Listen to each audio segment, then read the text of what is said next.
It's 2 p.m. right now, and I welcome all my faculty, dear colleagues, onto this webinar series.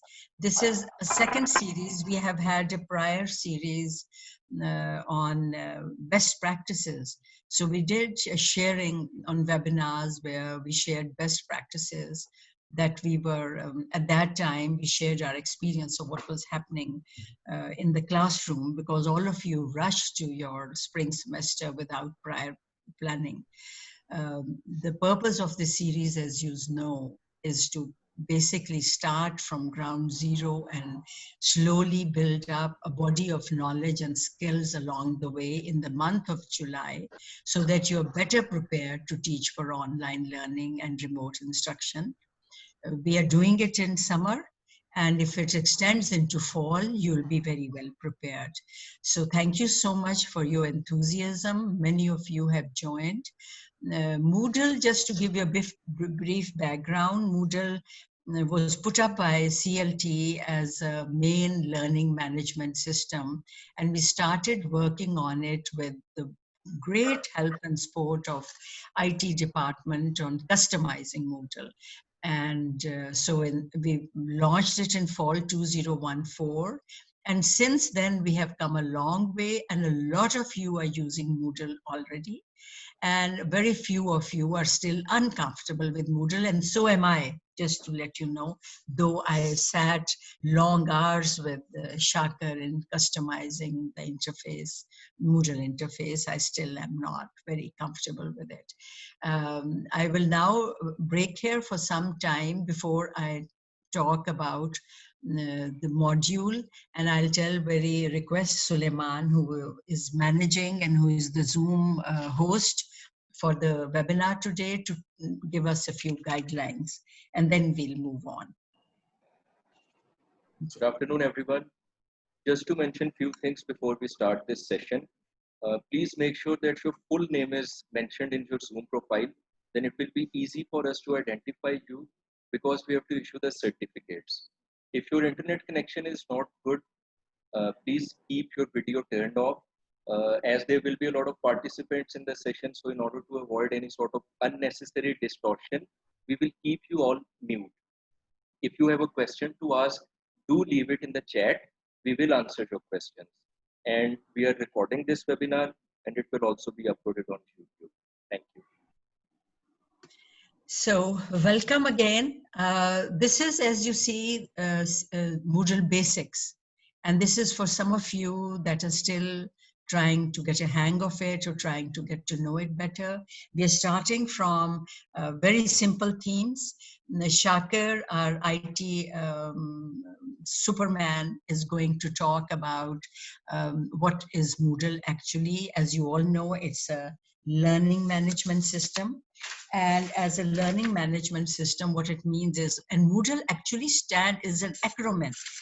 It's a modular, object-oriented, dynamic learning environment, and it's an open source software.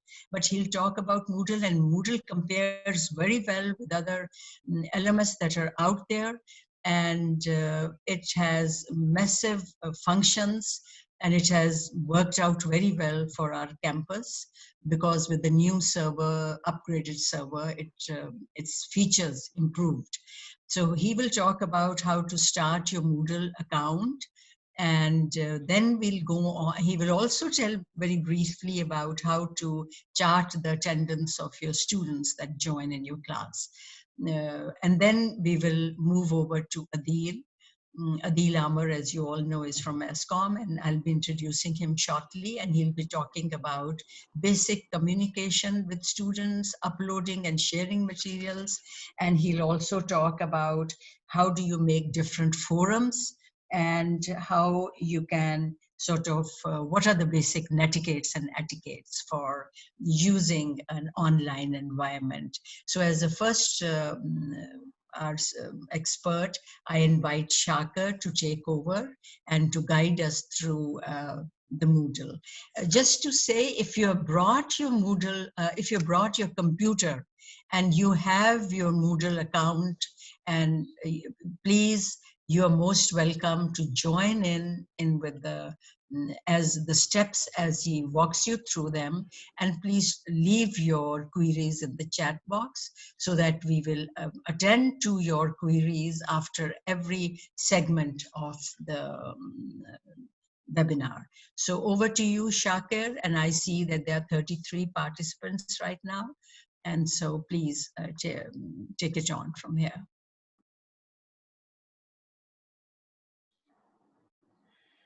Hello, good afternoon, everyone. Hope everyone is doing fine. I will be actually telling you some really basic things about Moodle that are really important for all of you. So the first thing is, Ma'am Rukhsana has already explained what Moodle is and what it does. So I'm just going to begin with how do you actually access the Moodle. So I'm just going to share my screen. There we are. So can everyone see my screen right now? Is it viewable? Yes. Yes. Okay. Thank you very much. Thank you for confirming. Okay. So one way of accessing Moodle and most simpler way is that if you go to the university website right now, I am in the home page of fccollege.edu.pk. So you simply scroll down, and at the bottom in the footer of the website, you can see that there is a Moodle login link over there. So if I click on this link, I reach to the Moodle login, pre-login homepage. So this is pre-login homepage. I'm yet to log into it. Another way of actually accessing your Moodle account is through Empower as well. If you log into your Empower, you will be able to see FCCU Moodle over there. So if you simply click on it, you'll reach the same page. And another way is that if you can simply memorize this link over here, so you can just simply put it in your address bar and click enter, and you will actually reach here. Okay, so this was about how we reach to the Moodle page, home page. So now I'm going to tell you about your login. For all the faculty at FC College, their username is exactly same as Empower. However, the password is not same. If you're logging in for the first time and you have not logged in before, your password is going to be fccpk@123. And still, if you have any problem, you can get in contact with us. I'm going to tell you about our sport activities as well. So this can be covered later on. So without any further, I'm just going to simply log in. So if I click on this login link over here, I reach to this new page. Provide my username and password, and then I can simply log in. Okay, before I log in, one thing that you need to remember is that on your first attempt to log in, you will be asked to change the password. So you would need to change the password as well. So I'm logging in right now. Okay. So this is my post login home page. So I have logged in, and this is my home page after I log in. So the first thing that I see on this home page is the list of my courses over here. So I do not need to navigate to find my courses. All my courses are going to appear over here. So this is the entire list of courses where I'm enrolled as a teacher. Okay. So I'm just going to go to my relevant course. So this is what I thought that I will be using today for the demo. So I'm simply going to click on Moodle course over here.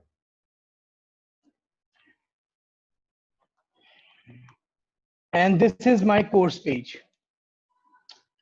So all the course pages are going to appear in the same way as this one is appearing. And you can do a lot of activities on it. Some of those activities will be shared by Mr. Adil later on. I have a question. Yes. Yes, sir. When I open up my courses, it says introductory plant biology. I don't see these boxes when I open my courses. It says Introductory Plant Biology, and then it has a list of those courses. I think what I am you may have on done is you have home page. It says you're my on home. courses, and then it has a list Yeah. of the courses which I am teaching. Yes. So if you just click on that, any of the course that you want to access, you will be able Yes, to and I access have done the course. that, and then it says announcement. Yes. And under the announcement, what does it show? It says Moodle Docs for this page. You're logged in as such. This is the black, this strips after this announcement. May I interject for a second, Rehan? May I request that let him finish this section of accessing the account, and Shakir, please stop after that. And so let's see if we can get an opportunity to people who cannot navigate through their account. So first you say, how do you access the account? And then after every segment, then stop to take queries, because I would very much like people, everybody, faculty, to be comfortable with what they're doing right now. Is that okay? So finish this one segment, like logging into account, and then opening your course, and then taking attendance and so on, and then stop after every segment. First stop before you go on to the next one. Right? Yes. Okay. Okay. That's fine. So yeah. Shall I start, ma'am? Please do. Okay. Please do. So right now I am in my course page. So in this course page, I can enter I can do a lot of activities, enter my content as well. So I'm just going to simply show you how I can actually upload a document, or in fact upload my course outline as well. So I'm just going to quickly show you that. So in order to do anything on Moodle, the first thing is to turn the editing on. On the right side of your Moodle page, there is a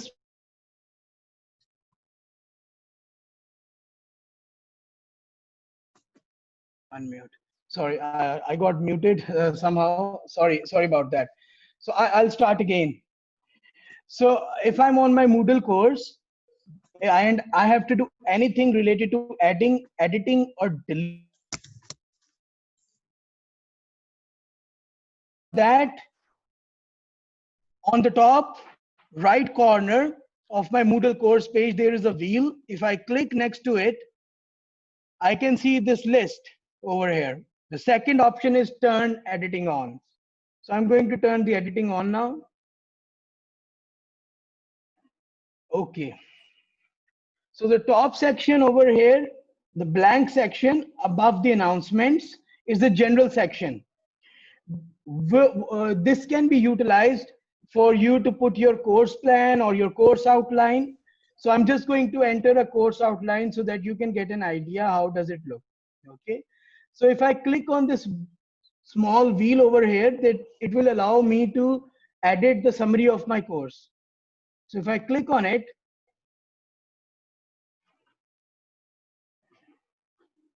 I will reach this new page. Okay.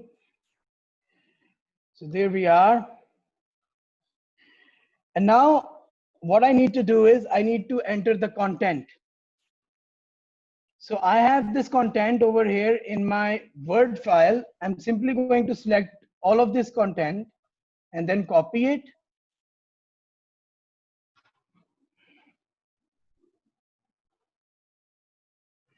And simply paste this content into Moodle, into this box over here. So all of my, the entire course outline or course plan is now showing up in this box. Then simply what I can do is I can simply save changes.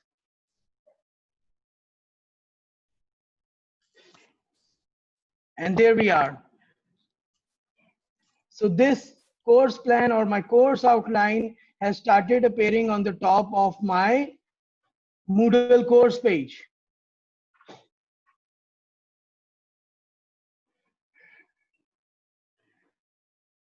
Do we have any questions related to this?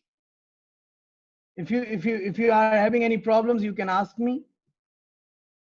Rehan, I have actually uploaded this.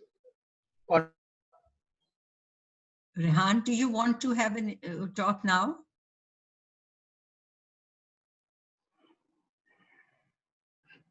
Rehan, So you would to unmute yourself. You need to unmute.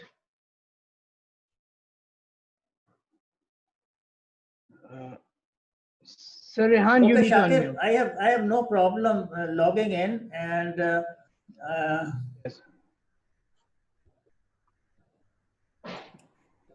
so Yes. just a minute. Actually, instead of those login, okay. There's no problem with Okay. logging in. I have my password already there, so there is no problem there. And then now my courses appeared, okay? Introductory Plant Biology Section A. I clicked that, and then announcement came instead of those boxes. So what is this? Sir, just under the announcement, what do you see just under the announcement? What does it say? It says different dates, 2 September, 8 September, and then all these dates are mentioned. Okay. Other announcement. That is fine, sir. Okay. That's- Is it your old course? Is it the course from the previous terms or in Yes, spring? yes. It is old course. Okay. Yes, sir. See, the in between we changed the interface. This is fall 18. It says Bio 102A fall 18. Should I Sir, take a new course? yes, sir. If you take a new course, you will be able to see the boxes. See, this is our old format. So your I see. that format. We changed that format in fall 19. I see. So I have to go to the new courses. So Yes. I go back and then select the new one, the 2020. Okay. Now I Yes. have the 2020 and I have those. That's right. Yes. Now I have those boxes. Okay, good. Now I open the week one. Okay. Yes. And week one says announcement. Now I open the announcement. Yes. No, sir. We're not doing the announcement in this session, sir. Achha. So Okay. after what I do with these boxes? Sir, Sir Adil is also going to show you this, and I'm going to cover that as well. So just wait. So I turn editing on. Yes, yes, sir. You can turn the editing on, and you can I have enter. done that. Yes. okay. Rehan, if you can do it, anybody can do it. We are very proud of you working on with it, and you are such a source of inspiration for everybody. Oh, wonderful! Yes. So we are very happy to have you with us. What I would suggest, Rehan, is that you keep working with the instructor on this, whoever is talking at that time. And this is the basic course. We are not covering everything in this. So some of the things we are covering now, and some of the things we'll cover in Moodle 1 and 1A and 1B. So whatever we cover in this, you work along with that. Wherever you get stuck, please ask us. But we will answer all your queries by the end of the Moodle 0 and Moodle 1. Fine, I got it. Thank you. Okay, thank you. And Shakir, over to you. Yes, ma'am. So this is how I've been able to upload my course outline or course plan on my Moodle account. Okay. So now I'm going to show you how do you take the attendance. Okay. So if I go down and if I see my week 1,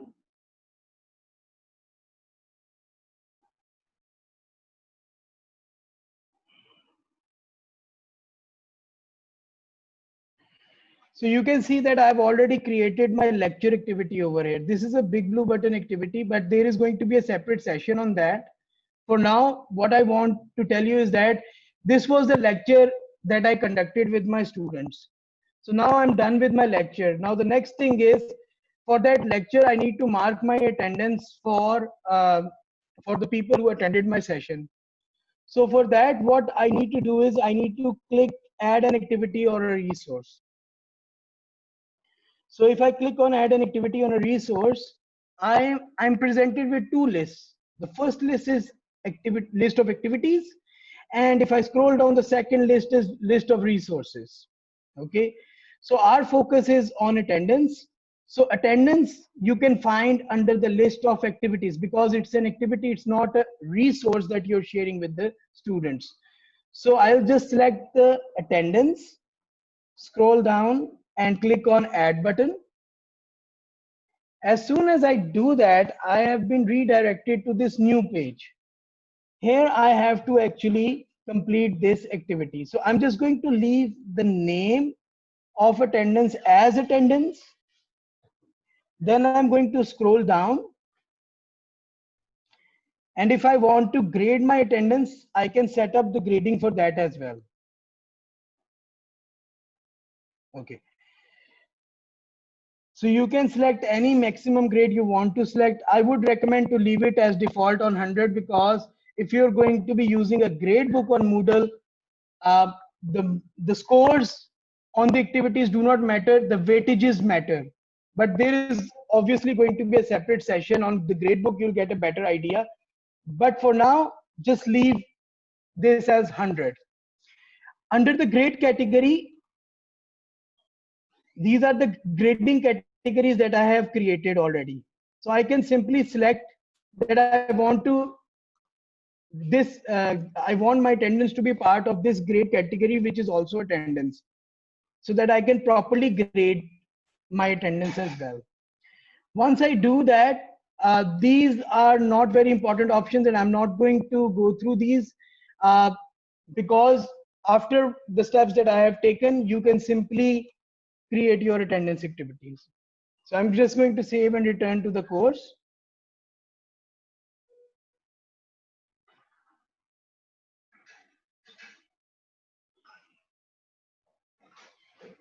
Okay.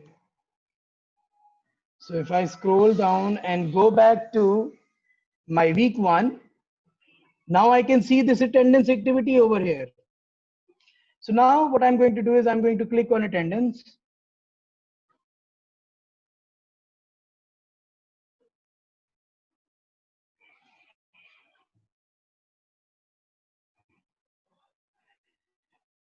And I arrive to this new page. Now, when I come to this page, you can see there is nothing over here.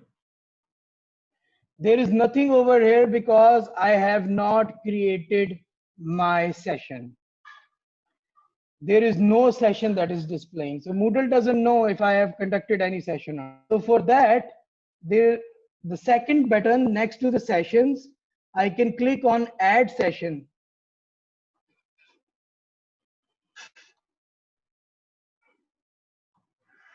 And let us suppose my session is going to be on 8th July, starting from 2 p.m. to 4 p.m.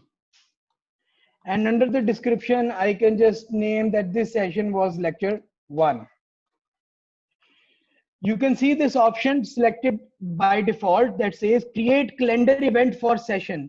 I would recommend to leave it like this.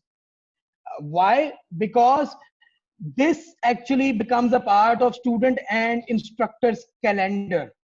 So if the students access their calendar, instructor access their calendar, they would be able to see this attendance activity on the calendar. So I would just leave it like this. Okay. So now let's simply go to student recording.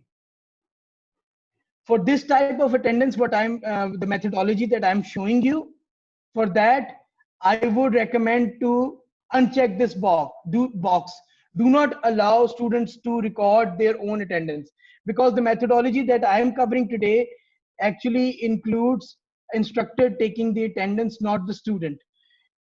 If I select this box, there are other options as well, which CLT is already planning to conduct.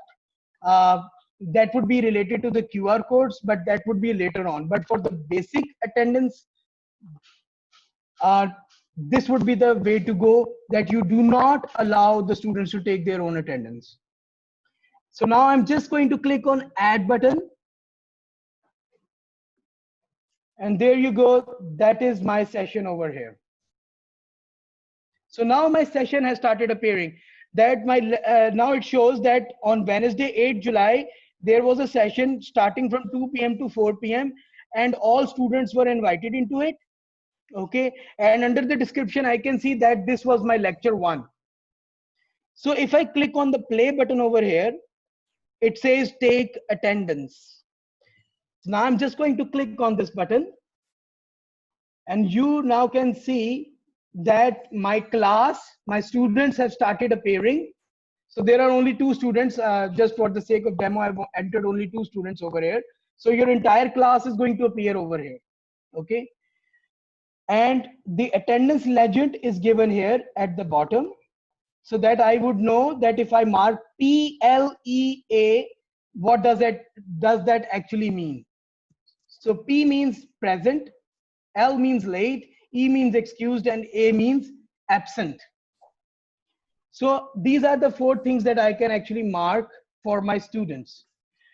So we all know as instructors that majority of the students will be present in the class anyways. So if I have a class of 40 students, why should I mark each and every student present when I know that 35 or 36 students are going to be present anyways? So instead of marking presence, absence, or leave, I would recommend select this option. This says set status for all users. So if I click on this, right now I have selected present for every student. So now if I have to mark attendance, I will only mark the students that are absent or were late or were excused, which is going to be a less amount of students. So that actually saves a lot of time for me as an instructor while marking the attendance. So by default, I have marked everyone as present, and now I know that my first student, which is myself, Shakshi Gill, was actually late in the class. So I can mark late, and then I can say, put a remarks on it here if I want to put. So I'm just going to write test remarks. And I know that Raheel was actually present in the class. So I'm just going to leave it like this. And then I'm going to save my attendance.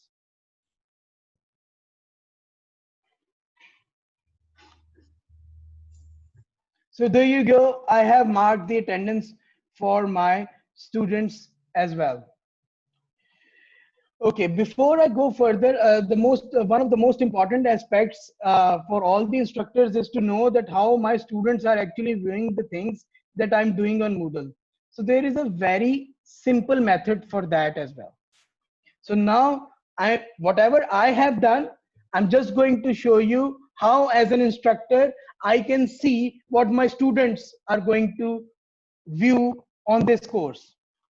So I'm going to go back to my course over here. So this is my course page. And on the top right corner, right next to my login name, there is a small arrow facing downwards. I'm just going to click on it. So when I click on this arrow, I'm presented with this list over here. So I'm going to click on switch role to, because I'm going to switch my role now. So when I do that,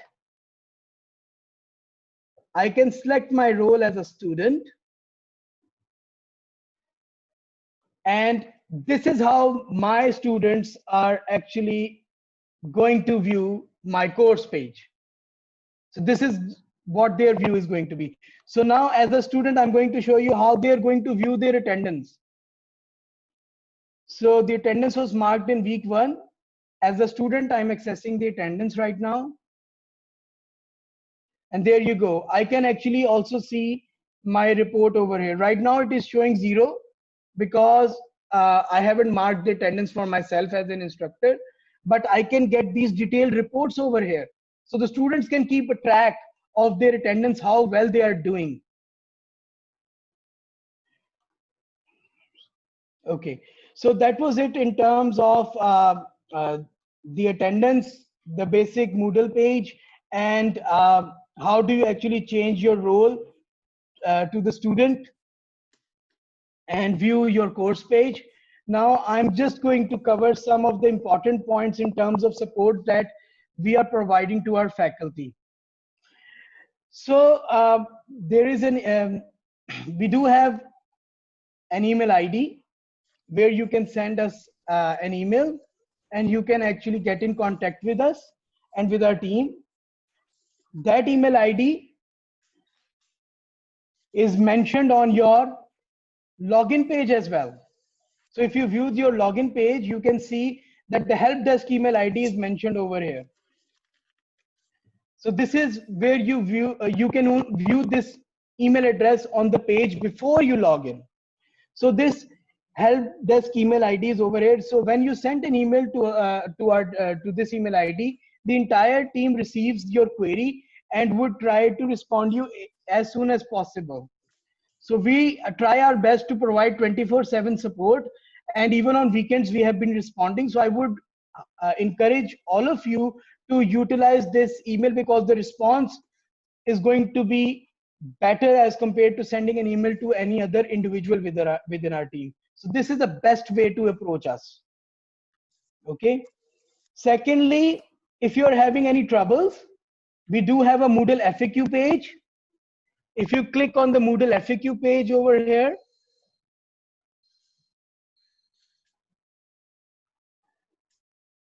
so the first section is faculty, the second section is students. So if you click on faculty, you can see that there are a lot of questions that are actually answering your basic concerns. And similar is the case with the students as well. So if you're having any problem, I would highly encourage you to go through this Moodle FAQ page as well. Plus on these FAQ page, in order to answer your queries, there are tutorials as well. There are guides as well. So let me briefly show you. So like, for example, there is a tutorial on gradebook and conducting assessments over here. So the tutorial is given over here. In the same way, there are a lot of tutorials. So I would highly encourage you to actually go through this FAQs as well. And if you still face any problem, you're more than welcome to get in contact with us. So thank you very much, ladies and gentlemen. This was it from my end. If you have any questions, please feel free to ask me. Dr. Oksana, am I missing anything, or is there anything that I should have covered? No, actually, you have done better than what I expected us to do. So you have actually covered the help desk, the FAQ angle, you have covered attendance, and you have covered how to start an account. We did get a question from Rubab, actually, who said, I cannot access my account through Empower. And I don't know why she had a feeling that she had to access it through Empower. So will you explain it to her, please? Okay, ma'am, when you say that you are not able to access it through Empower, so does it mean that your Empower page doesn't open, or it means that you're not able to log in? Can you please clarify that? Yeah, no, Empower is fine. I can log into my Empower account. But you were saying now that you can access your Moodle account through Empower, but I can't access my Moodle account because I've never used it. So, Okay, yeah. I got the idea. I got the idea. Ma'am, you cannot log into your Moodle account through Empower. When you click on Moodle on Empower, you get to this page, which is displayed right now. That is the Moodle pre-login page. So I suppose you do not have the login for the Moodle account, right? Right. Are you teaching in IAP and Yes. or intermediate side? No, IAP. Okay. So basically, unfortunately, IAP students and their courses are not yet on Moodle. Only Okay. university side is on the Moodles. So that is why you don't have the account. If you were teaching But any course, yes, ma'am. yeah, Yes. sorry to interrupt, but one of my colleagues, she managed to enter in Moodle and she is not teaching Becca. She is in IAP, but she followed the procedure. And initially she wasn't able to log into the Moodle account, but then when she tried 3-4 times, she was able to log into the account. And she is an IAP Yes. teacher and not a BECA. She is not teaching any BECA course. But ma'am, I think she must be teaching University 100. Is she teaching? Um, Because I know no, some I don't. teachers were teaching University 100. So that is how Yeah, she must have right, got. right. Yes. Maybe. Yes. Okay, okay, thank you. You're welcome, ma'am. Okay. Okay, Shakir, there is another question about student training. I think that is not what CLT is doing. And I think student training is, I'm not very sure if there's an option for student training that has been asked for. But I agree with Vakar that students should get a training on Moodle. Yes. Is there, Shakir? Yes, ma'am. First of all, one of the things that I believe we are doing in the, and I'm also part of that committee, that is Freshman Experience Committee. They are going to be preparing some tutorials as well. So a lot of things are going to be covered in that as well for the Okay. freshmen. Current Okay. students can also use that. So, okay, so there is something happening on that. And I think you should, Vakar, you should please send that information to Students Affairs or Academic Advising. I do not know which office would be dealing with that, but I think that would be more appropriate. Sarah has a question, Shakir. I would like us to sort of finish this so we can go on to, because these are not questions for Moodle Basics and for our sessions. So these, I think, should be addressed to Gloria. Probably that would be the best option. Yes. There is a question about from Sarah Shahid. She says, do we call out names when online for students' attendance on Zoom, or how do we find out if students are not there or absent? How do we know that? Well, ma'am, if they are actually taking the attendance through the online systems, so there are 2-3 ways that they can note that how many students and who were the ones who actually attended the session. The first thing is that what ma'am has already said, that she can call out their names.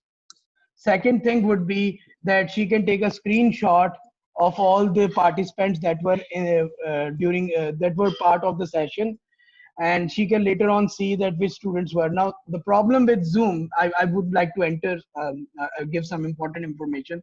The problem with Zoom is that the students can change their name, other people can attend the classes or the session on their behalf. So for that, the big blue button has a more control on that.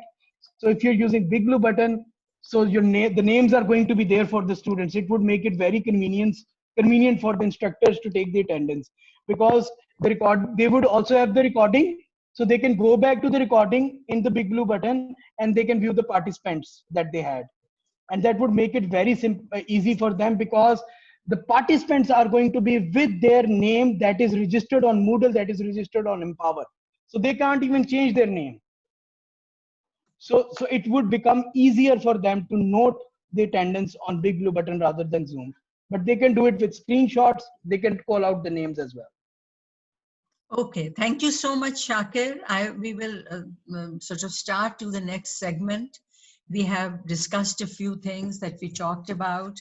We are, Adil, I would like to invite Adil. Rukhsana, yes, I wanted to ask this question about these courses that we are going to offer in fall 2020. Are they loaded? Because I wanted to put my files and other things on the course which I am going to offer in fall 2020. Are they loaded? I think after, Rehan, after the summer is over, I think perhaps they will be loaded onto the Moodle, but I think, Shakir, it's a great idea if you load them as soon as possible. Right. Second thing is that I was thinking that you are going to tell us something about how to load a file. So I practiced on that how I can load a file on a particular week. And I really did not understand everything about attendance. So I have to work on it to find out how I'm going to do it. Okay. Yeah, fine. thank you, Rehan. We are going to move on to the next section of file uploading. I do Acha, see ठीक some है. people are still asking questions about courses. It is automatic. Your older courses, I don't know who asked this question. Your older courses are retained in your Moodle account, and your most recent one will show as they are uploaded. So I hope that answers your question. So the courses are, they will be categorized according to the semesters as you sort of work through them. Adil is working as an assistant professor in the Department of Mass Comm at Forman Christian College, and he comes with an extensive experience, over 16 years actually, as a practitioner in different print, electronic and print media houses. And he joined FCC some time ago, and he has been very prolific in using Moodle in technology, and he's very quickly, we started with Moodle very recently, and he's very quickly moved on to learning how to use Moodle to advantage, and I'm very happy to have him. So Adil, over to you, and you're going to talk about how to upload content, which can be different types of things, and which can be content, which can be videos, which can be wikis, which can be, I don't think you're talking about glossary today. And you're also going to talk about how to sort of go into discussion forums. And especially I would like you to talk about how to take polls, because poll taking is a very democratic activity for students. And so it also gives you an instant response to students. समझ सकते हैं, class हो रही है, मैं बाद में call करूंगा. So, so it gets an instant response, and if the students are understanding their subject matter, what you have talked to them, if the students are on the same page, have they understood or not, are you ready to move on, or could be about an opinion on how to move your course forward. So it's a very good way of finding where your students are and working with their interests and with their direction. So over to you, Adil. I see that your time, we have cut into your time. We had told you we would give you 1.5 hours, but we can always extend beyond this. People will stay on. There'll be question answers. I see that there are a few hands on. Rabia has got a hand up, and I think there's a few others. If it's about something to do with Shakir's queries, Rabia, then we are okay. But if it's with something else, would you like to say what is it that you would like to ask, Rabia? Ji, can you hear me? Ji, loud and clear. Hanji, वो I've put. I'm sorry, I couldn't figure out how to access the chat. तो वो मैंने chat में लिख दिया. I was just wanting to know whether वो जो blue button था and whether we can use this as for real-time teaching as well. तो बस वो पूछना था खाली. वो मैंने लिख दिया. Don't worry, Rabia. Please, let's keep to the schedule and the agenda. If you have seen the modules, big blue button has its date, I think tomorrow, I think, if I'm not wrong, or day after. So you will have time to go through Moodle, different types of Moodle functions.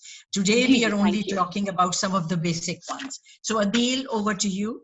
And please don't worry about the time. We'll move on to if we need more time.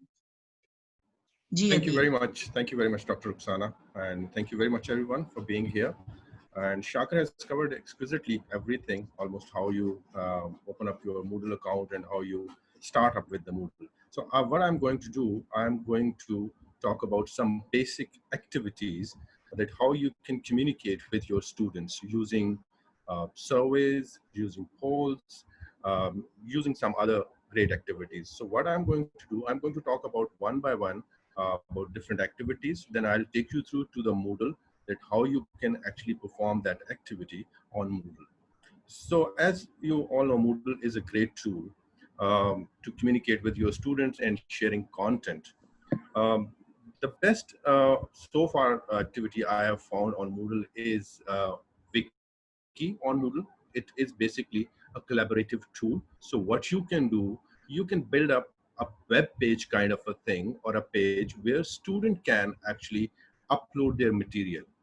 So Wiki is basically kind of mini website that lives in the Moodle, and anyone registered with your Moodle account, like your students, they can edit that website. So what you are doing, let's say they have a topic of how television media is performing in Pakistan, and you have build up a page on that, and you want your students to share their inputs. So what they can do, they can share videos on that page, they can share pictures on that page, they can share text on that page, either they can share graphs, pie charts, everything. So probably you have noticed that you can edit Wikipedia pages when you are using Wikipedia. It's the same kind of a thing. It's a small Wikipedia that is available in your Moodle account. So what I do, I used to set up a wiki for my students to research on a topic in a group, or for class participation, I can use wiki as well. So what I'm going to do here, let me take you through to my screen. I will share my screen where you can see how you can use wikis. So can you see my screen?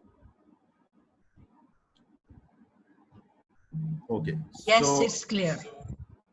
all right. So this is my course. Let's say, let me log into my account. So whatever you do on a Moodle, obviously you have to turn your editing on. So that is very much important. So what we are going to do, as Shakir told us, so we are going to turn the editing on from here. So everything is available. So let's say you want to do it in your week 2. So whatever you do, you will use this button, add an activity or resource. On the left-hand side, you will see that menu where you can select an activity. So what you can do, you can select a wiki here. Okay. So you have to name this page. Usually you see different pages on Wikipedia, so you have to name this page. So let's say ABC, we are going to give this name, and you are going to give the description of the page. So there are, it will be a collaborative wiki, so you can even change it to individual, but do not change it to the individual. But before you proceed, you need to check this display description on the course page. So that will allow your students to understand what this page is all about. All right. So when you go to the format, it will be HTML. Let's leave it like that. Common module settings show on the course page. Let's leave it like that. And if you want to give tags and activity completion date, you want your students to complete this activity in next 24 hours or 2 days, you can change the time from this option. So expected to complete on, and save and display. So you give here name as well, first page name. So we are going to give this page. So that will be a page, a collaborative page, and it will be on your Moodle course page in your week 2. Just create page. So now your students can actually comment on posts you have done, or some other students have done some posts, so you can actually they can do that. So if you want to do it along with me, you can do it. So here you can go to look into the comments they have given you. This page will view like this on the course page. Let's go into the course. So when you will go into the course, so this wiki will be available here. So they'll go there and they will add their content. So it's a good technique to actually gauge their class participation or to involve them in class participation. So that's one thing. Another thing which I want to share is, so with Wiki, it is great for group. Yes. Yeah, just explain why would you want people to do wikis? I think we forgot to mention that how do wiki help in a learning activity and an assessment in the class, and why would you want to do a wiki activity? So Yes, please explain. I'm coming to that point. It is Ji. great tool for group lecture notes or study guides. It is again a great tool to collaboratively author an online book, or you want to author them an online term paper. So creating content on any topic set by you. For collaborative storytelling, those who are studying English literature or fiction or something like that. So collaboratively, they can create a story online. They can add pictures and videos and everything. Wikis could be used as a personal journal as well for the examination notes or the revisions. So because if you have noticed, there is a great text editor in Moodle, and it is available with all kind of activities. So using that text editor, you can create a very communicative kind of page with pictures and videos. So in that way, this is a great tool. You can use that tool. Then group project management is again a very important issue in classes like documentary production, where you have to share your script and where you have to share your shoot plan. So for group project management, Wiki is again a great tool, because in Wiki you can work in groups. So for brainstorming, it is again a great idea to use Wiki, because you give them a topic, so everybody share on that page. So for a topic brainstorming, Wiki is again a very good tool. Then the next thing, which is very important when we talk about class participation, that is forums. Forums are also available under the activity section on Moodle. So it basically encourages discussions if students are quiet, because usually when we are teaching online, we are uploading lectures and handouts, and there are less and less chances that we can actually ask students to participate in a classroom. So it helps to shape ideas of the students to begin with something. As a teacher, your role will be defined as a discussion or course page moderator.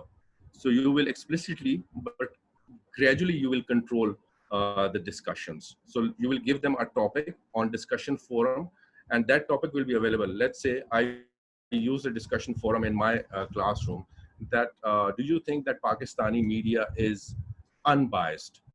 So under that discussion topic, students were adding their comments, and they were writing at length. So probably in a class, when they are using Zoom or they are using Big Blue Button, probably they are unable to talk to their instructor. But when they are writing their mind on the forums, it makes them much more comfortable to talk about their ideas. So forums always encourage to talk about their ideas. So what you will do, you will encourage and support the learning, and to control the discussions as well. So forums are again a great tool for learning. So if you can see, let me share my screen again. That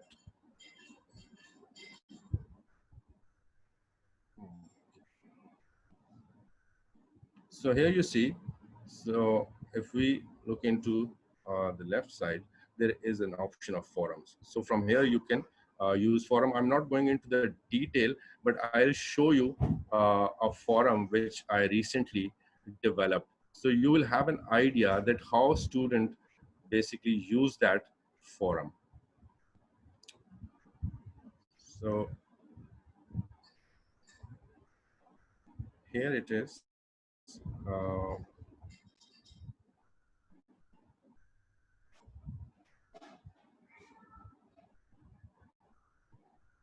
if you see in this course, what are the best ideas to promote your documentary films? So that will be a great tool. You can see there are students who are giving their input right here on this forum. So in that way, you can actually gauge their class participation as well. So these forum can help those students who are unable to understand the topic who are unable to understand that lecture as well, because if 40 or 50 students are contributing 3 ideas on a forum, so definitely at the end of the day there will be like 120 or 140 ideas. So that will help them to prepare their class lecture as well, and it will give them novel ideas as well. So forums are best in a way to actually enhance learning and to promote class participation as well. So I use forum in different my classes, like news reporting as well and TV production as well. So you can see there are a lot of ideas. So if you want to cover all these ideas in one lecture, that would be definitely very difficult task. So it would be a daunting task for a teacher. So what you are doing, you are using students' knowledge and their research to build upon your lecture. So in that way, you can use forums. So again, apart from the forums, what they can do, basically forums can enhance learning as well. They can enhance class participation. They can do a lot of things. Mostly shy students, they like forums. That is my personal experience in my class. Students who are unable to speak during the lecture, they write really great ideas on forums. So if you think that students are not participating in the class or they are not giving input, what you can do, you can ask them to come on the forum and give their or share their ideas. The third thing is polls or surveys. So, polls and surveys are important in a way. The survey activity basically provides a number of verified survey instruments that we can use. Sometime to take democratic decisions in our class, when you want to take the whole class on board, um, you need to use these kind of polls and surveys. Why we need to use them? Let's say we wanted to do a class project. So we wanted to decide democratically that how many students will be part of a group and what type of project we are going to do. So what we did, we created a survey in Moodle. So that survey was very important because students use that survey. I'm going to show you that survey. And that was basically a questionnaire survey. So what I asked them, you can ask different kind of questions, but what I did, I named it Final Documentary Project. So I asked them 3 or 4 questions. So if you can see that on your screen, documentary project should be in groups. So yes, 89% said yes, it should be in group. 11% said no, it shouldn't be in group. So there were 35 students in my class. All of them participated in this survey. Group should not exceed more than 2 persons. Like there are several responses. Doing group work is most reliable idea in the current situation. Blah blah blah. There are a lot of 5-6 questions I asked them. So because we wanted to decide on the project work, so we used poll or the survey option. Similarly, if you want to take feedback about your course, you can use these kind of polls and surveys in your class. Let's say you want to understand that whether students are getting your point of view, your lecture or not. Are they feeling any difficulty regarding technology, regarding internet connection, regarding your lectures? You can always ask through polls or through surveys at the end of your module. Mostly it is done at the end of the module. Let's say if you have 5 modules, you can decide 5 surveys or 5 polls for your students. So that was about the poll. So apart from the poll, uh, mostly in the basic Moodle, uh, you can share a lot of other things. Let's say you want to share a video, how you are going to do, because I was teaching documentary film and there were a lot of video work in that documentary film. So what I did, I used to share direct videos on their Moodle accounts. So if you can see this, let me share my screen. So you can see you can do this with your lecture as well. For instance, you have given a lecture on documentary making and you want to share a promo or the trailers. You can embed that promo or trailer in your Moodle account. So what you are going to do, you have to link that. Obviously, in the later Moodle trainings, other trainers are going to cover this, but you can use direct video, you can embed it on your Moodle page, the way I have embedded it. So they do not have to go on YouTube or any other platform to watch that video. They can directly watch that video in their Moodle account. So what they are going to do, they are going to click that video and that video will play right in their Moodle account. So in this way, you are going to use videos in your Moodle account. So I know I'm quite quickly covering a lot of things. So up till now, any question you have regarding whatever I have shared with you, anything you can ask right now. Yeah. Thank you. Very good, Adil. I have had one question regarding forums. I think Seemal said, how do you activate forums? If you could please explain that. And then we'll go on to another question, which is from Shakir, but I'll address that after your session is over. All right, all right. So for anything you want to add in your Moodle account, obviously you need to add an activity or the resource. I have told earlier. So when you go into add an activity, on the left hand side, there will be option of creating a forum. So you just create it. No, what you have to do, you have to give name to the forum. Is Pakistan media bias? So what you are going to do, you are going to give a topic here, all right, and you will give a description here, like give 3 best ideas about this subject or this topic, or give 3 point of views about this topic. So then you need to check this display description on the course page. So the detail will appear on the course page. So if you want to attach any research with this topic, you can attach any research with this topic as well. Student can attach any research with this topic as well. Then you can actually use this discussion locking. If you want to lock it, you can use this option: 1 day, 1 week, 2 weeks, 3 weeks, 1 month. Then you can control a lot of things. You can do grading as well, because grading is a separate. So you can put it under the category of discussion forums or something like that. So then you can restrict the access and activity problems, and then save and display.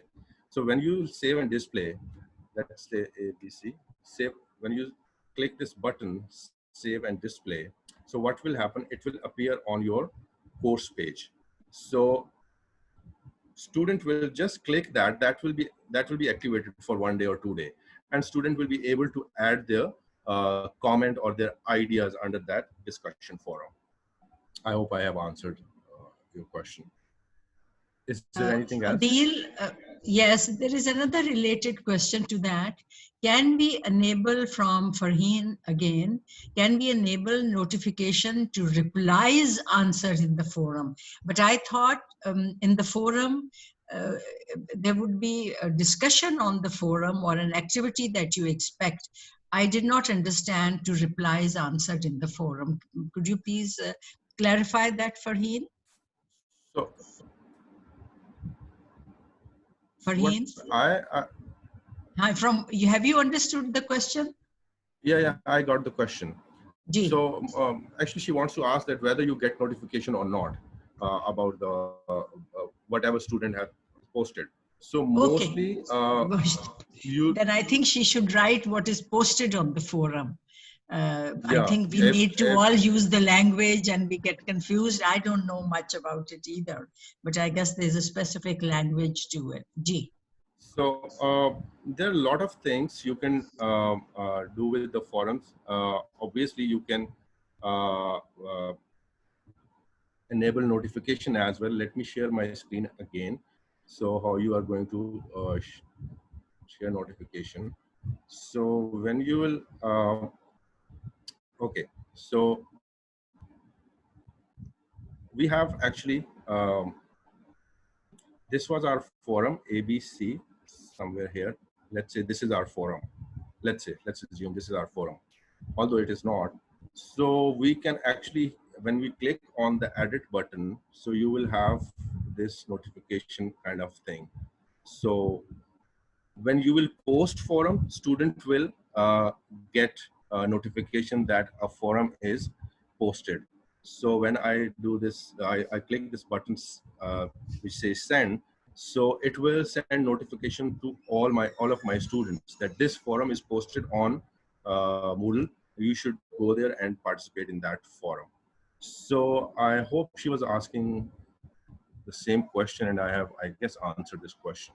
So you can enable notification for anything in Moodle, but you will have to enable it. Yeah, probably. I think you have answered her question. Farheen, does that satisfy you?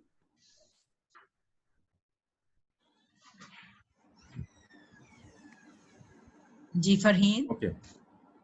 I don't hear her. I think that's fine. I think you explained it well. The next point, please, Adil, you can move on. All right. So these are three important things that how you can communicate with your students. Again, at the top of your Moodle account, there is a message option as well. If you can see at the top of your Moodle account, where you can talk to your students right here. So students can share their problem or their queries as well through message as well, and you can communicate with them. You can answer their queries. I don't know why my internet is not working. So, or you can send the message as well. So right here, they can talk with you as well. So this is the chat option. Apart from that, what we have decided in this session, that how we are going to share files, or how we are going to upload file. There are two ways to uploading file. What I usually do, I don't know, this Moodle is not working right now, but there are two ways to add files. Through add activity or resource, you can add file from here, or you can simply drag and drop any file right here in this in your different weeks. There are two ways to share files. But if you do add activity and resource, it will open up a lot of options. So let's say I want to upload a file here. So I will go through add activity and resource. So somehow this Moodle is not working right now. It's just not opening up due to the internet. But still, you can use this option by adding file through add an activity. When you drag and drop, you are just adding a file. I don't know, sorry, but session could not be confirmed. Okay, so you can only drag and drop the file. But when you go through the activity, add an activity, what you can do many things with your file. Let's say you want to attach a video with your file. You can do through adding an activity. You want to add description through with your file. You can do it through adding activity. So it's opening, let me open this. Okay, that's it. So let's say you want to, file name is media production. So you want to add a handout here. So you will write description that what this handout is all about. So you will click display description on the course page. You will add a file here, right here. So you will just choose that file from the desktop or anywhere you are actually. So I will add this file and save as.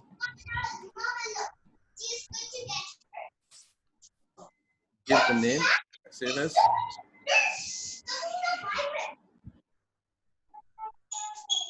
So right here in description, you want to add some video as well with this file. So write video, and you can actually, you have a link of the video you have copied from the YouTube. So just click the link button and post URL here and create link. So what is going to happen, because if you are dragging and dropping your file in Moodle, you are going to upload only file. But when you will go through add an activity, you can add video with it and description with your file as well. Let's say you are uploading a lecture on botany and you have really good video available on the YouTube, and you want your students that with this handout, they should watch this video as well. So what you can do, you can go through the add activity and resource, add a file, and with file, you can link a video as well. And that video will be embedded in your Moodle account. So what it is going to do, your students will read that handout and they will watch that video as well. So you can use file sharing activity in two ways. So there are two ways: you can drag and drop your file, and you can add through add activity and resource. This was about the file sharing. So what we are going to do about the polls, we have asked Shakir Saab to create a poll in his Moodle account, because he can register you with himself, so that we can actually use polls practically in this session. So I don't know whether it is created or not, but still we have created this activity so you can use polls effectively. So next time when you are in your class and you want to take democratic decisions on any issue, you can use polls. The last thing, but it is equally important, which I want to talk about. It's a quite lengthy document. Obviously, I'm going to give this document to Dr. Ruxana, and it will be uploaded on a CLT website, Netiquettes for teachers and students, that how you should use, because you are not only using Moodle during your online learning or online teaching. Probably you are using WhatsApp as well and other online platforms as well. So there are certain etiquettes for the teachers and students as well. The single important thing what I have learned so far during my experience with the Moodle is, because we are in kind of a situation where there are a lot of problems students are facing. So obviously they sometimes they privately share a lot of their problems with you. So obviously we need to respect their privacy, because recently one of my students, she was unable to complete her final year project, and she told me that she was facing a lot of problems, and she wanted me not to tell those problems to the other people who are managing final year project, like final year project coordinator and other people. So you need to convince the HOD and the final year coordinator that give her some time. So privacy is very important. You need to give them privacy. Obviously, you all know that. And attachments are very important. You just cannot drag and drop any file in Moodle. Your attachment should come with the subject, and it should be elaborating that what this file is all about. Mostly we have seen we just share our handout, and in the subject line there is nothing. So use properly the subject lines. Again, this is very important. So a lot of students are using smileys and other small emoticons for during the conversations. I will not say that you should not be using those emoticons or smileys, but if you avoid those, that will be the best thing, because probably in the digital world, they do not represent real emotions. You should write clearly that what you are saying and what you mean by saying that. So you should write it clearly. So review all discussion postings before posting your own to prevent redundancy, because sometimes things become redundant. So errors are very important, because when we are typing, most of the time, even on the mobile phones and on laptop as well, there are lot of typos, typing errors. We should look into that as well. Again, I always tell my students, do not write in caps, because capital letters indicate shouting. Because when you write all the time in caps, it means that you are shouting. So I tell my students as well, do not write in caps. So it means that you are shouting. I said, we should also keep that thing in mind, that taking a college class, something that wouldn't be that would be inappropriate in a traditional class, it will be definitely inappropriate in online class as well. For instance, I have a lot of trouble face a lot of trouble when students were sharing smileys and other things on online platforms. So we should not reply them in the same way. That is very important. So straightforwardly, right? I didn't understand by these emoticons you have sent. Please write to me clearly, or write to me an email. So there is a long document, a lot of things in it. So I will share this with Dr. Ruxana, and definitely it will be shared on the CLT website. I guess I'm on time, Dr. Ruxana. If I'm not, tell me if I have missed No, anything. not at all. Adil, thank you so much. There are a couple of questions. I thought you're still screen sharing Yes, your, I'm closing it. yes. Yeah, please. And I would like, before we go on to some of the questions that others have asked, I think about the issue of netiquette and etiquette. And there's some other concerns on the web, I think, which we need to be alert to. Privacy, like Adil has said, is of primary importance.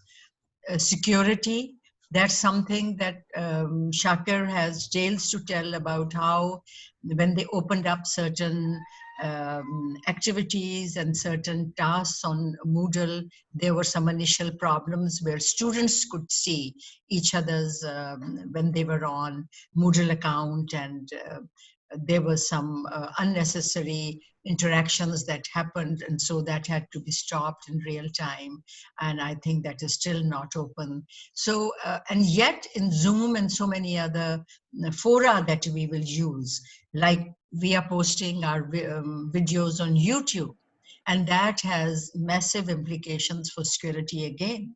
But since it's an academic environment, we hope that these videos do not impinge on the privacy rights of our people who are a part of that video. But nevertheless, these are concerns that will become of increased importance as time goes on, and policies will have to be put in place. Security on the net will have to be put in place. So there is, there is actually like the words like Zoom bombing, where people come into Zoom meetings uninvited to create chaos or problems. So no matter the avenues as they open up, we'll have to learn to deal with issues that arise.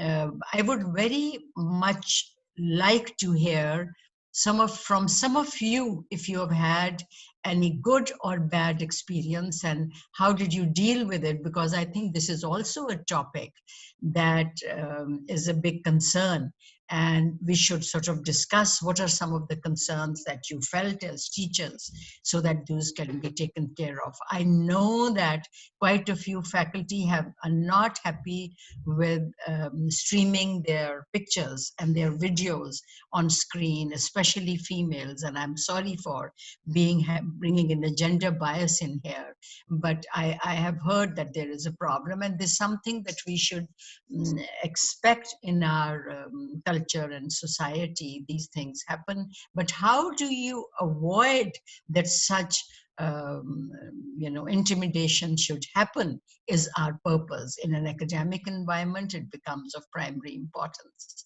So I'm happy to hear to what some of you have to say. If you have had some good or bad experience, if you would like to say something, please unmute yourself and do talk.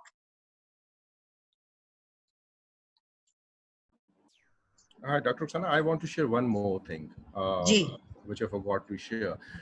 Because we have Moodle right now, and I know a lot of our colleagues use outsourced platforms as well for discussion boards as well, because there are a lot of platforms available. As Shakir told, when you are using a platform that is outside FCC College Moodle, there are chances that the people without a proper identity will join that forum. It happened with me. I will share my experience, because I was using a private discussion forum out of Moodle right at the start of this COVID-19 episode. So what happened, students are capable of doing notorious things, and they have done something like that, which was not appropriate in academic environment. So at that time, I realized that using outsourced platforms, which are not properly inducted in FCC College Moodle, is very dangerous business. So we should not be using outsourced platforms like even Zoom as well, because there are a lot of privacy issues. Students will share something and you will not be able to know who has done that. So this is very important that we only stick to Moodle. Thank you. Okay, thank you so much. I see, yes, Rehan. Please unmute yourself. Ye, Rehan, unmute kar le. Okay, can you hear me now? Yes, yes. Yes, one of the things that I have learned is that teaching a mass communication course is different from teaching a biology course. Yes. Because Absolutely. I have never used this videos making and things like that, and I don't think that I will do that. The thing is that the problem that I faced in loading a file consisting of about 75, 80 slides, I had problems that it will not take a big, this PowerPoint. It has to be broken into, different, each one having 20 PowerPoints or so. So that is one problem that I face, that it will not accept big PowerPoints. Other than that, it is very good that I can add these videos from YouTube also, along with my lecture. So this is one thing that I am going to do. I have not done that before. I used to tell them only about the link, but now I can do it along with this, my lectures. Okay, thank you. Okay, that's a good experience. Ji, Shakir. I just wanted to add with regards to what Dr. Rehan was saying, we have a limit of 160 MBs on Moodle by default, and what is recommended by the Moodle community is to allow 20 MB per file upload. But we have allowed 160 MB, and the reason is that why Moodle community says 20 MB, because the servers could crash. But what we have done extensive customization and programming, and we have actually changed a lot of things on Moodle and made it equipped and powerful enough from our servers end, so to accept 160 MB.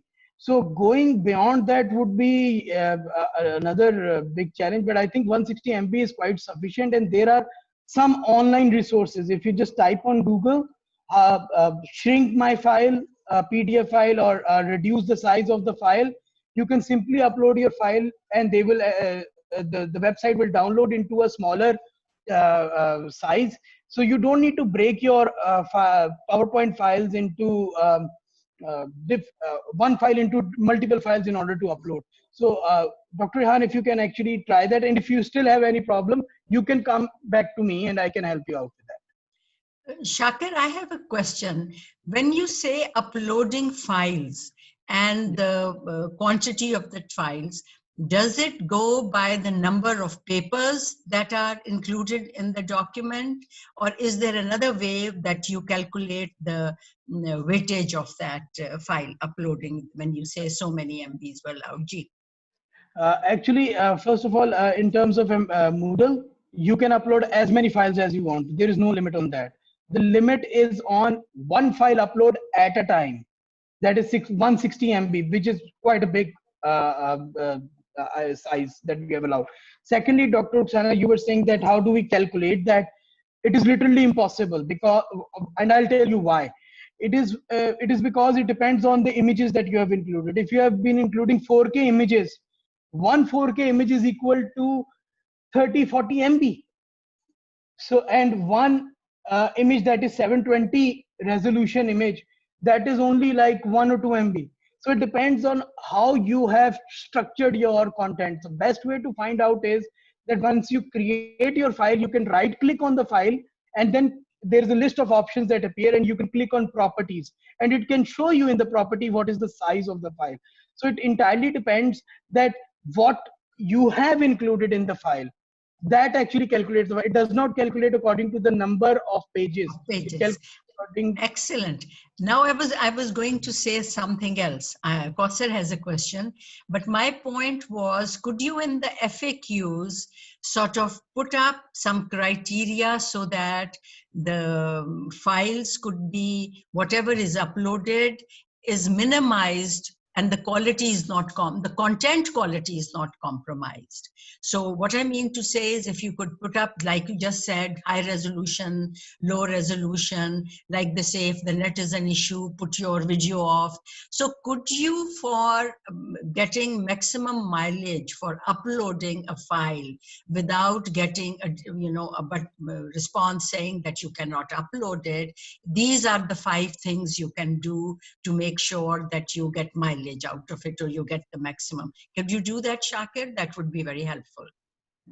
Yes, ma'am, sure I can do, but there is one thing.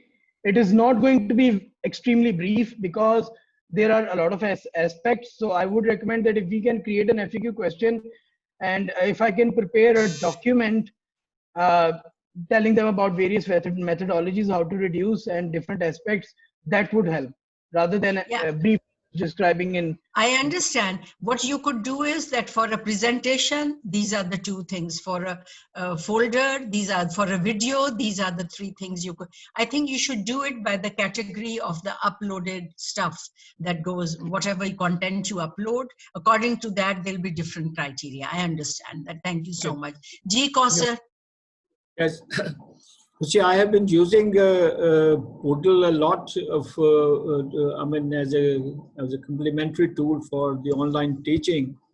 But can we use Moodle, as an online tool? You see, to replace Zoom, for example. You see, because up till now, many of us have been using Zoom for online teaching, and we have been using Moodle to upload any files, or and in the beginning, I think Shakir also knows that we tried to upload our recorded lectures, you see, and that we were not able to because those were 2 big files and it could not be done. I tried my best to do that, but I was unable to do that, you see.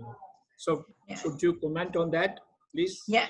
I think I'll ask also Shakir to comment after that, but I think you have raised 2 points. One, you were saying about something in similar to Zoom in Moodle, if I've got it right.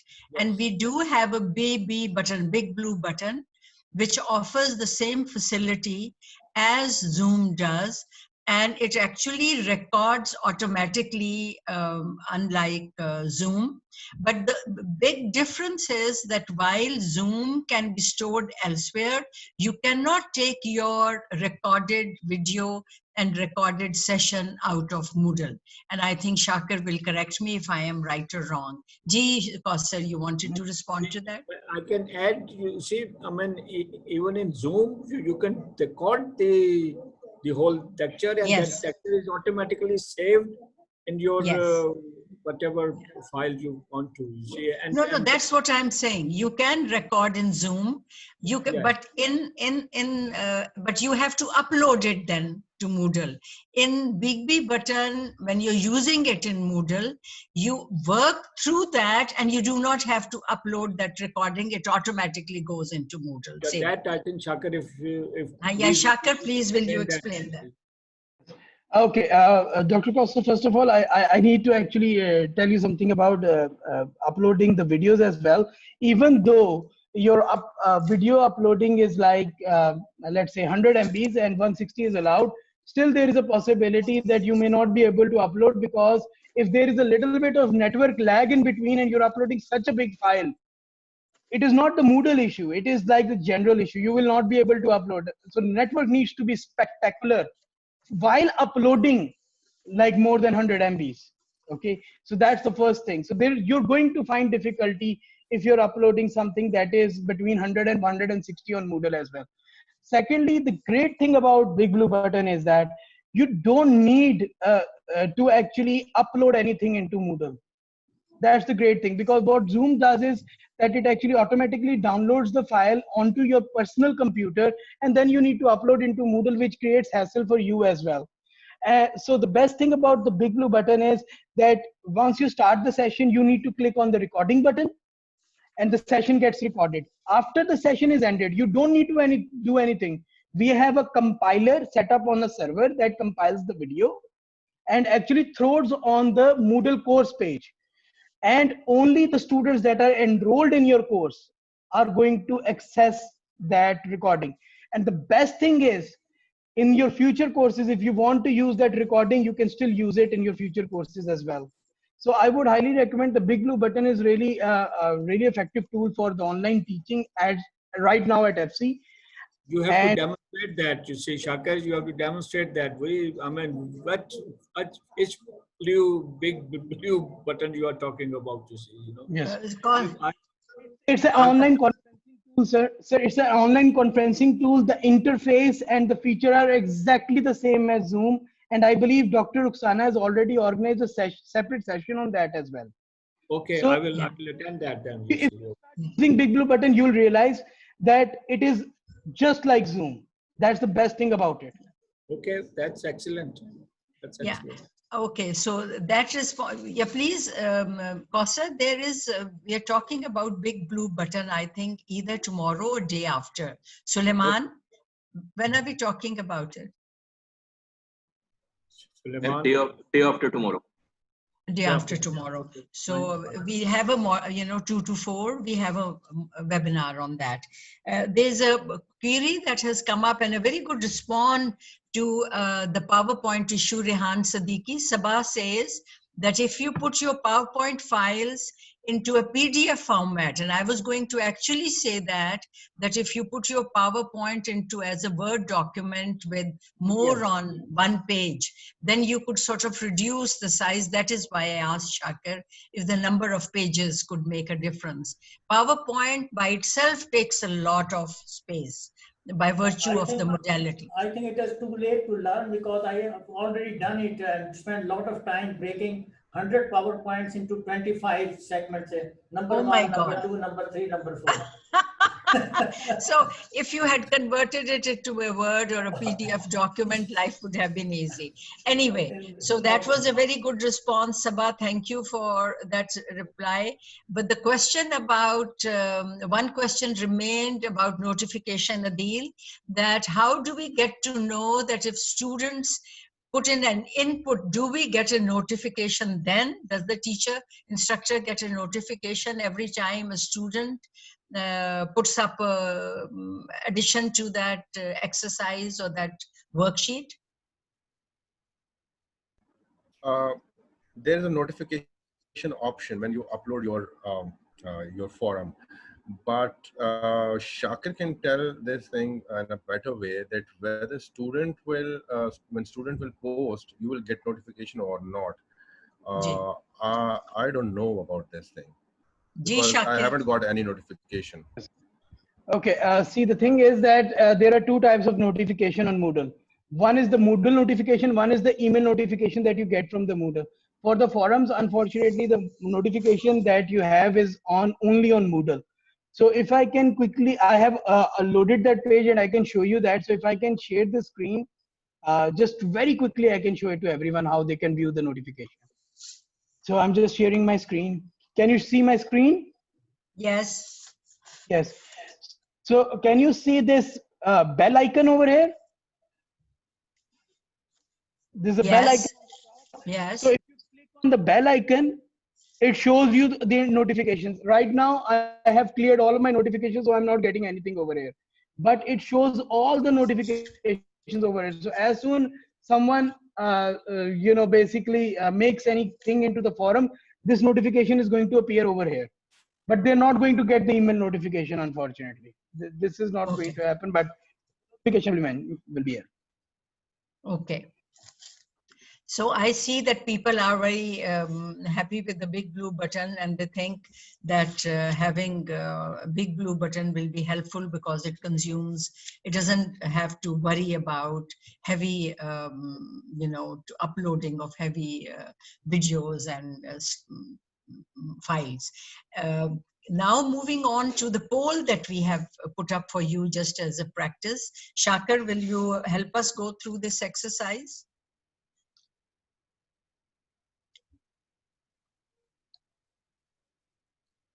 Shakir? Ji.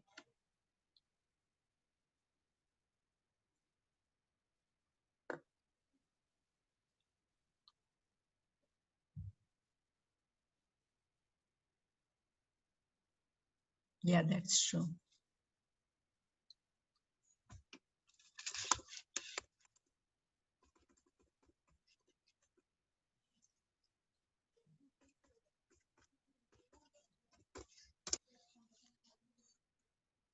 Shakir?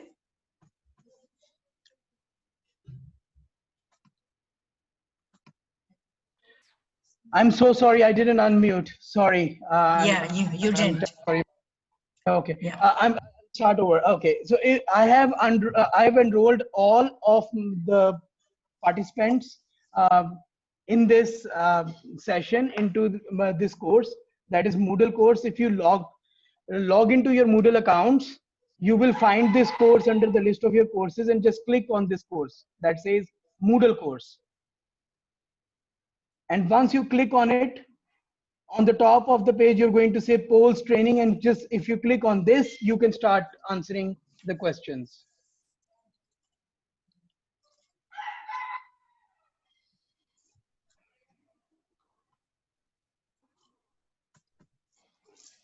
I hope you have your Moodle account open, Rehan, Umar Chaudhary, others. Do you have your Moodle account? Please take part in the poll and respond to the 2 questions that we have for you.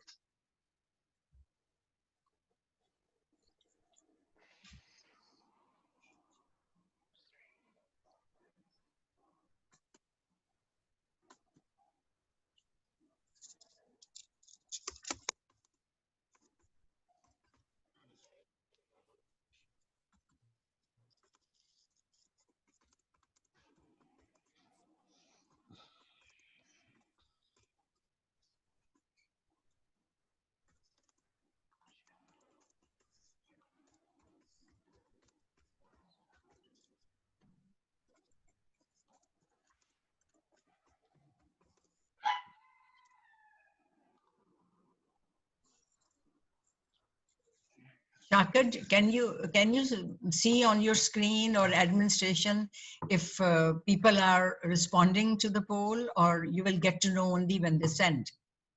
Let me check that right now. Let me check that. Sure. There are 3 submitted answers. Okay.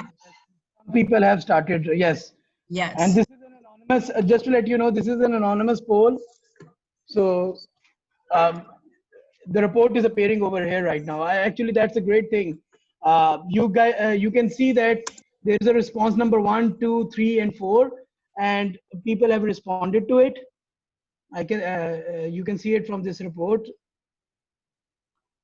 And this is totally anonymous. So if I want to allow, that was also possible on the poll. If I want to record the student names, what they're responding to. So that is also possible, but I set it up as anonymous. Good, very good.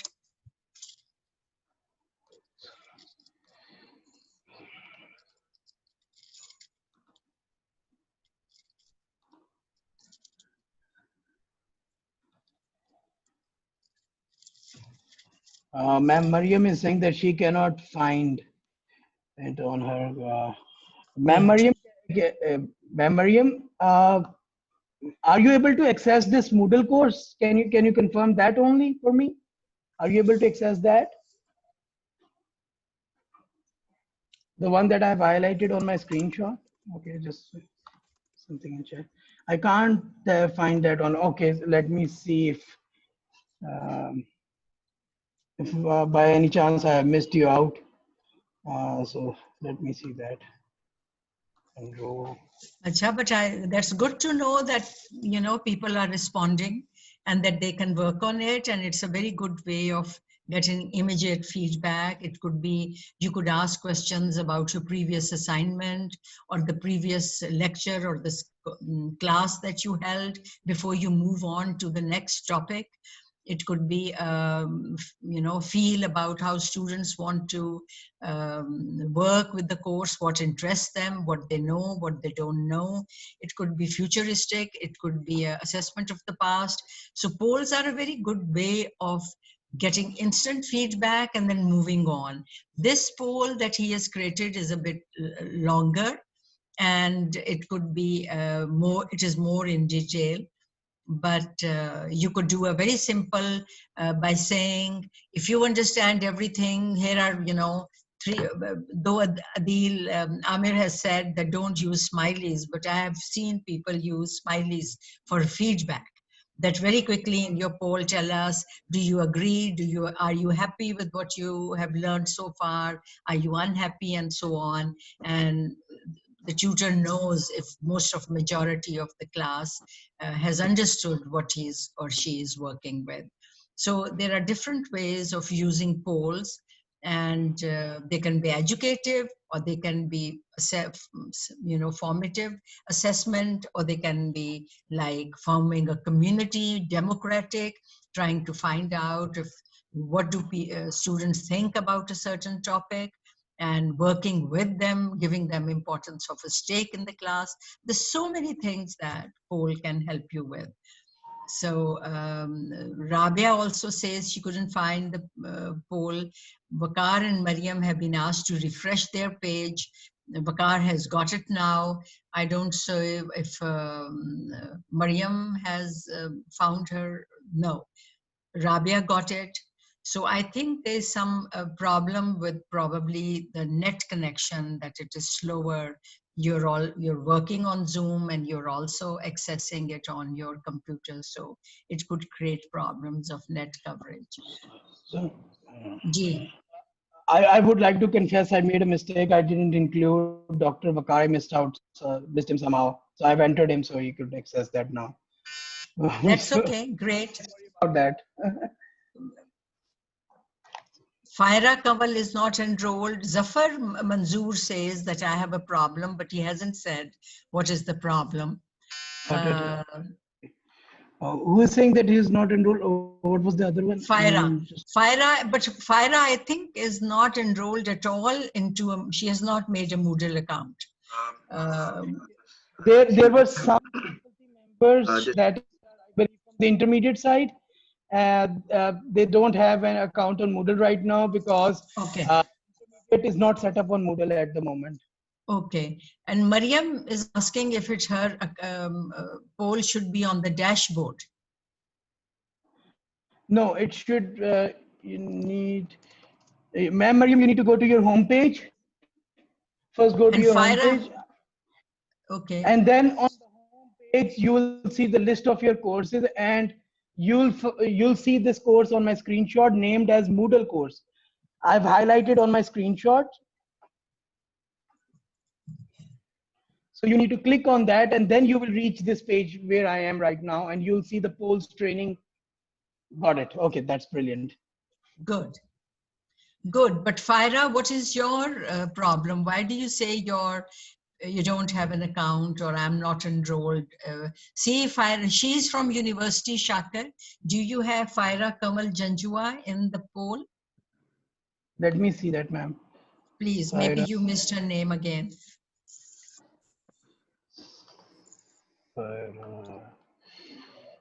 Let me check. Faira. Faira, F-A-I-R-A, Faira Kamal Janjua. Yeah, this is the one. Yeah, try now, ma'am. Can you try it now? Refresh your page and then try it. You will be able to find this course now. I also don't have it, Ruxana. Oh. Let me check that as well. Rehan, आपको कैसे miss कर दिया? We can't miss you. I don't. नहीं sir. Home पे जाना है sir. Home पे जाना है. अच्छा, home पे तो ये my course आता है, उसपे poll का तो आता नहीं है. My course. Sir my course के नीचे जाएं आप, वहां पे आपको नजर आएगा, ये मेरी स्क्रीन पे देखें, Moodle कोर्स, ये होगा आपके. ये मेरी स्क्रीन पे आ रहा है हाँ, Moodle आगे आगे आगे आगे आगे आगे अब क्या करना है इस पे? Moodle कोर्स के बाद subscribe to this forum. Yeah. नहीं सर, सब्सक्राइब टू फोरम नहीं, आपने Moodle कोर्स पे क्लिक किया ना तो उसके नीचे पोस्ट आ रहा होगा. मैं आपको दिखाता हूँ इधर अपने पास. ये देखिए सर, आप स्क्रीनशॉट में देखेंगे ना, ये जो स्क्रीन शेयरिंग में मैं दिखा रहा हूँ. जैसे ही आप Moodle कोर्स पे क्लिक करेंगे तो ये आपके सामने ओपन होगा Moodle कोर्स पेज. ये पोल्स ट्रेनिंग उसके ऊपर ही है और उसके साथ एक आइकन है, उसके साथ अवेलेबल है. Open करें उसको. Open the thing. ये admin Faira ID has है. done her poll. Zafar Manzoor still says that he is waiting for the, it shows that it's waiting for the moderator. What does that mean? No, I think, sir, you have actually, instead of accessing the poll, you have accessed my big blue button. Yes, sir, I've done that. Really sorry. So he found the right way to do it. Sorry. So good, Zafar, good. So I think we have, so the poll, what was the poll about now? Can you give us a quick brief about what the poll is saying? Ma'am, you're asking me, right? Yes, absolutely. So I can see that 16 people have responded. Excellent. Yes. And these are the responses. Great. And I can also view the analysis as well. Yeah. So let's see the analysis. Now I'm showing the analysis. So this is it. So the first question about this, did this session address all your concerns? So most of the people are saying pretty much. Some are saying all concerns were addressed. None of them had a negative response to it or neutral. Excellent. And then second is the presenters delivered content effectively, rated from 1 strongly disagree to 5 strongly agree. So the strongly disagree was 1. There's one person who disagrees with the statement. I would love to hear what that one person has to say. But that one person needs to speak up because I have set it up anonymous, so I don't know. So I can't see that. Okay. Yeah. But there were 5 people who there were 11 people who strongly agree, and there are 4 people who only. We can see that. Yes, we can see that. Yeah. Good. And there is strongly disagree again, one person. And what is that? But this is not the feedback. We will be sending you a feedback form. Is doing well on digital online learning, and one person does not agree to that. So I wish that one person would speak up because we need those voices to improve our work. Ji aage. Is that the last one? This is the last question, ma'am. Yes. Yeah. So thank you so much. I think one good thing about Moodle that you must have all noticed is that whenever you click on your resources, apart from opening the resources, it gives you a whole information about the instructional task and what is the purpose, the pedagogical purpose of that resource that you're going to use. You click on Wiki and the whole information about Wiki and how you can use Wiki in your classroom.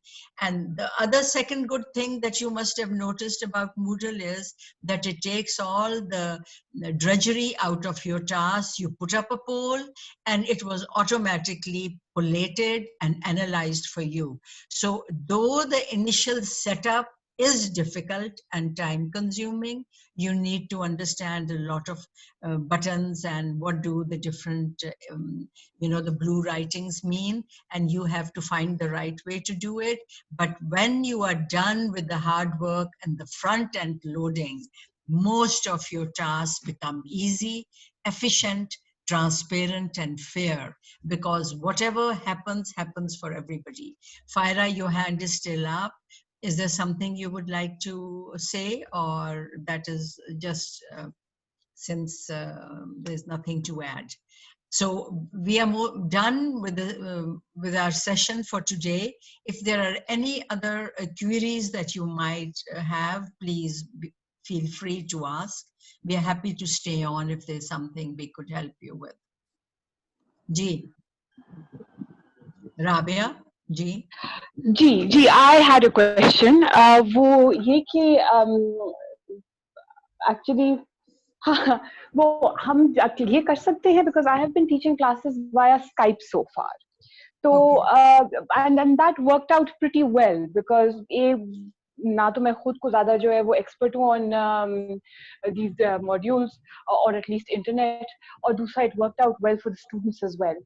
So can we do it this way? I mean, everybody's been talking about Zoom के classes में Skype पे ही पढ़ाती रहूँ और वो हम record कर लेते थे और वो रिकॉर्डिंग इसके ऊपर बाद में जो है वो अपलोड कर दी जाए, या would you recommend के Moodle पे ही स्टिक किया जाए, मतलब इसी के when you give the training regarding the big blue button वो किया जाए और बस फिर यही रहा जाए? Rabia, something that I wanted to say in the beginning, and I'm so happy you've asked this question. The difference between other platforms, like you could use Skype, but Skype is a platform and Zoom is a platform, it's a video conference platform, whereas Moodle is a learning management system whereby it gives you an option for a whole scale of instructional classroom activities to happen on the same platform.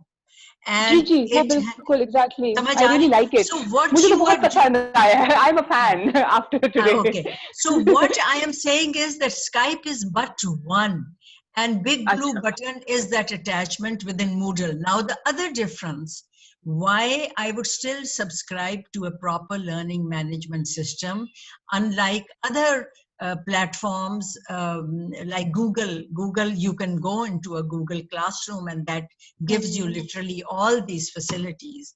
And what Moodle does is that it helps you track your students, which perhaps Google Class does. But the thing about Moodle or Blackboard or other LMS is that it gives the administration at the back end a facility to record and track the students across all the campus. So for example, there is a student in your class and is not performing well, you can find the administrator at the back end, if they were worried about that student, could see if the student was failing across other courses also. And once the picture started collecting, the purpose actually of why CLT initiated Moodle was precisely for student success. That when students start falling through the cracks, there should be somebody at the back end who should be able to pull those students well before the time they fail and are unable to complete their baccalaureate in 4 years, right? That's a duty to the student. So Moodle and then Blackboard, which is money, comes with a cost, offer you that option. And that was the purpose when I, with a group of people at CLT and faculty like you, started working on technology into teaching. This was one of the basic things that came up, that we need a learning management system that will help us serve our students better across board, just not my course. Across the campus, we know, or if a student is not doing well in your course, but perhaps is doing well somewhere else, then the academic advising comes into play, and that they know perhaps this course, there is a reason that the student is doing well elsewhere, but not in this course. Is the student aptitude not according to aptitude? Is there something that student is not good with and should not take it for future as a major? So many things can be sorted out at that end for the bigger picture. So that is what I would request, is that now with online learning, we have to move on to a learning platform. Then why not work with Moodle even when online teaching is not happening, so that we can serve our students better. Simple. And with time, you will get absolutely. जी बताइए. जी वो तो I agree. एक और question है जो कि थोड़ा सा अब मतलब I mean I know कि I'm आज की जो अभी हुआ नहीं है मैं उसके बारे में सवाल पूछ रही हूँ, बट वो ये है कि जब हम रीडिंग्स असाइन करते हैं एंड गिवन कि वो सारा कुछ ऑनलाइन है, पहले तो ये था कि हम उनको फोटोकॉपी करके दे देते थे चैप्टर, अब what we do is that we try to somehow किसी तरह किताब कहीं से डाउनलोड कर ली, अगर गूगल बुक्स पे अवेलेबल है तो ठीक है, नहीं तो वो somehow the librarian manages it और वो हम शेयर कर लेते हैं. अब उसकी whether वो कॉपीराइट इश्यूज वगैरह पे चीजें अपलोड करने में कोई प्रॉब्लम तो नहीं होगी इसके अंदर? I think you have raised a very good question, and we are doing it, I think, tomorrow, if I'm not wrong, on open educational resources and some of the copyright issues that you will have. And what do they mean? And yes, you know, uploading, I think, books, uploading material, using it. There are some that allow it, like Creative Commons with different categories, but there are some that do not want that to be done, that they don't want their material to be reproduced, and there are those caveats. You know, even when you were photocopying, I think you were breaking some copyright Gigi, definitely. rules No, over yes, there. definitely. So what I'm saying, please do join, and that will be an interesting discussion. G. Shakir, you wanted to add to that? Acha nahi. So do join, and G. Shakir?